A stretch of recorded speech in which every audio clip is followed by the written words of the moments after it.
Hello, ഇപ്പോൾ trending ആയി പോയിക്കൊണ്ടിരിക്കുന്നത് ഇറാനി ചായയും ബൺ മസ്ക് ഇല്ലേ. നമുക്കതിൽ ബൺ മസ്ക് ട്രൈ ചെയ്താലോ? അതിനായിട്ട് ഞാൻ മിൽക്കി മിസ്റ്റിൻ്റെ അൺസോൾട്ടഡ് ബട്ടർ എടുത്തിട്ടുണ്ട്. ഇതൊരു ബൗളിലേക്ക് ഇട്ടിട്ട് ഞാൻ സ്പൂൺ വെച്ചിട്ടാണ് ഒന്ന് മെൽറ്റ് ചെയ്യാനൊന്ന് ഒരു ക്രീമി ടെക്സ്ചർ ആക്കാൻ വേണ്ടി ചെയ്യുന്നത്. എന്നിട്ട് ഇത് നന്നായിട്ടൊരു ക്രീമി ടെക്സ്ചർ ആകുമ്പോഴത്തേക്കും അതിലേക്ക് വെനില എസൻസ് ചേർത്ത് കൊടുക്കുന്നുണ്ട്. ഒരു 2-3 ഡ്രോപ്പ് ഇട്ട് കൊടുത്താൽ മതി, ഒരുപാട് ചേർക്കരുത്. അത് ഭയങ്കര നമ്മൾ വിചാരിക്കുന്ന രീതിയിലുള്ള ടേസ്റ്റ് ആയിരിക്കത്തില്ല, അത് ഭയങ്കര ഫ്ലേവറായിപ്പോവും.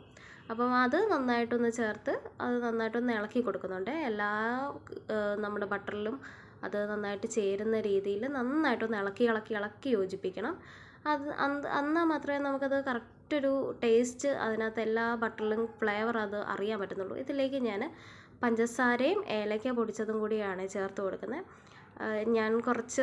എനിക്ക് മധുരം ഭയങ്കര ഇഷ്ടമാണ്, അപ്പം ഞാൻ കുറച്ച് ഫ്ലേവർ കൂടാൻ വേണ്ടി ഒരു ഏലക്കയും കൂടി ഇട്ടിട്ടുണ്ട്. ഇതിലേക്ക് കണ്ടൻസ്ഡ് മിൽക്ക് ഒഴിക്കുന്നുണ്ട്. അതും കുറച്ച് ചേർത്തിട്ട് നന്നായിട്ട് ഒന്നുകൂടെ ഒന്ന് ഇളക്കുന്നുണ്ട്. എന്നിട്ട് ഇത് നന്നായിട്ട് ഇളക്കണം കേട്ടോ. നന്നായി ഇളക്കി ഒരു ക്രീമി ടെക്സ്ചർ, ഒരു പേസ്റ്റ് രൂപത്തിലാവുമ്പോഴത്തേക്കും നമുക്കത് ബണ്ണിലേക്ക് ചേർക്കാം.